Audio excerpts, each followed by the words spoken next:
Je pense qu'il nous faut vraiment une refondation démocratique de l'écosystème des médias en France. Il ne faut pas seulement revenir sur cette régression qu'a été la décision par Nicolas Sarkozy de nommer les patrons de l'audiovisuel. Il nous faut l'équivalent de ce que fut la grande loi républicaine de 1881 qui a fondé la liberté de la presse dans notre pays. C'était au moment de cette révolution industrielle, l'électricité et la rotative, qui a permis la création d'une presse de masse. Et en même temps qu'on installait la République, en même temps qu'on installait l'école républicaine, on a fait la liberté de la presse.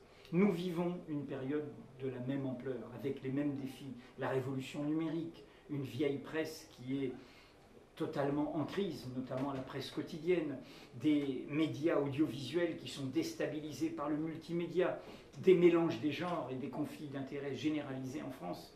Donc, face à cette révolution numérique, il nous faut pour l'univers des médias une refondation, voire une révolution démocratique. Et donc, moi, j'appelle de mes voeux une grande loi républicaine pour la libération de l'information.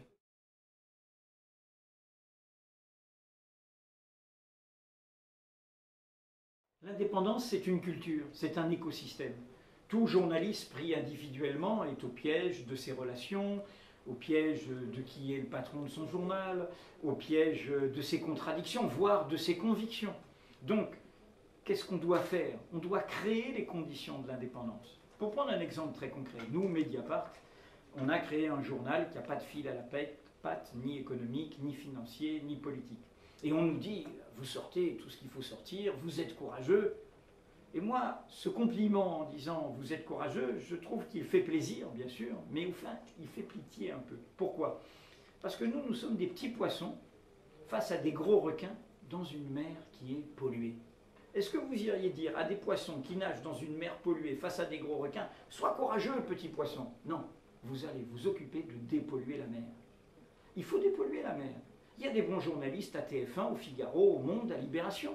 Mais il faut créer les conditions de leur indépendance. Ça veut dire qu'un marchand d'armes, oui, ne doit pas être propriétaire d'un journal. Qu'une entreprise qui vide la commande publique ne doit pas être propriétaire d'un grand média. Ça veut dire que les aides de l'État aux médias ne doivent pas être des aides directes, sauf exception. Elles doivent être vraiment des aides indirectes, qui sont des aides aux lecteurs et pas aux entreprises. Vous vous rendez compte? Le Monde, 17 millions d'euros d'aides directes en 2010. Libération, 14 millions d'euros d'aides directes en 2010. C'est impensable. Et donc, il faut recréer, du point de vue du citoyen, pas du point de vue des journalistes, pas du point de vue des entreprises, mais du point de vue du droit de savoir des citoyens, les conditions de l'indépendance. D'une culture de l'indépendance qui font que pour être indépendant, on n'est pas forcément besoin d'être courageux, simplement de bien faire son travail.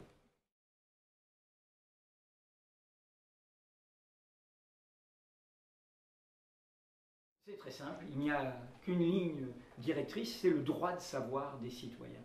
Tout ce qui est d'intérêt public doit être public.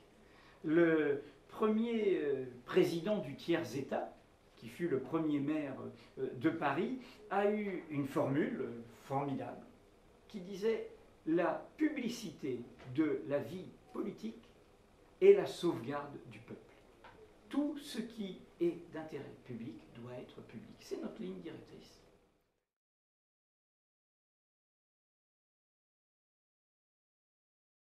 Les fondateurs de Mediapart, on a été 25 ans dans la grande presse, la vieille presse, comme je dis parfois, et donc nous sommes issus de batailles que nous avons menées, que nous avons perdues.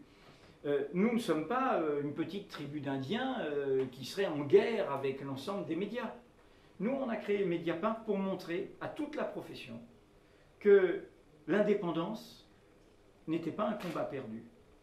Et deuxièmement, que l'on pouvait toujours créer de la valeur avec notre métier. Parce que n'oubliez pas le contexte. C'est que si on est dans une profession, on dit maintenant tout est gratuit, et votre métier ne suffit pas à créer des emplois, ne suffit pas à rapporter de l'argent. Il faut de la publicité, il faut de l'audience, il faut des mécènes. Donc nous, on a fait ça comme un, je dis souvent comme un laboratoire de recherche ou un atelier de création pour montrer à tout le monde qu'il y a des possibilités de rebond. Donc on ne veut pas donner des leçons, on veut donner du courage à tout le monde. que tout le monde se batte là où il est. Comme nous nous sommes battus avant, dans des médias plus traditionnels, mais on a perdu des batailles. Donc, battez-vous, vous aussi.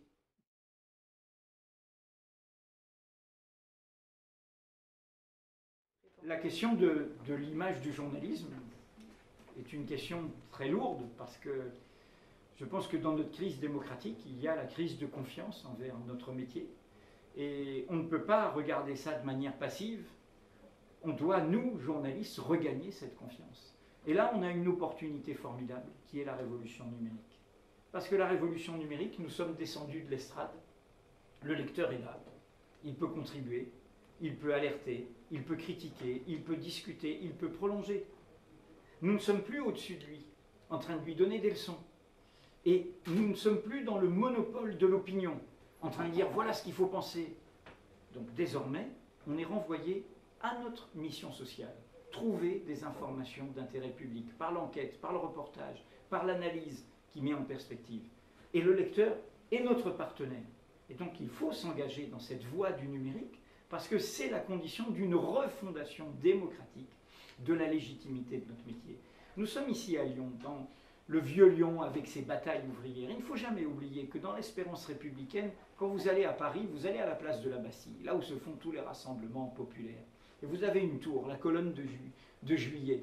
De juillet, mais quoi? On pense la Bastille? Non, 1830, les journées des Trois Glorieuses. Il y a sous cette colonne 500 dépouilles d'ouvriers, d'artisans du quartier populaire qu'est le Faubourg Saint-Antoine. Ils sont morts pourquoi?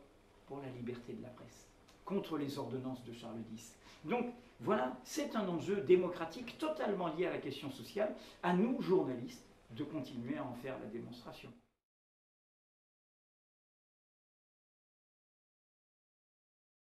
L'évolution du journalisme sera ce que les journalistes en font. Les journalistes sont requis, on est tous requis, hein. Notre liberté dépend de nous. C'était le message de Stéphane Hessel dans Indignez-vous. On n'est pas des spectateurs, donc les journalistes sont des citoyens qui font métier de journaliste, à eux de se battre pour un droit qui ne leur appartient pas, qui est un droit des citoyens, le droit de savoir, le droit aux informations d'intérêt public. D'accord. Je vous remercie. Merci à vous.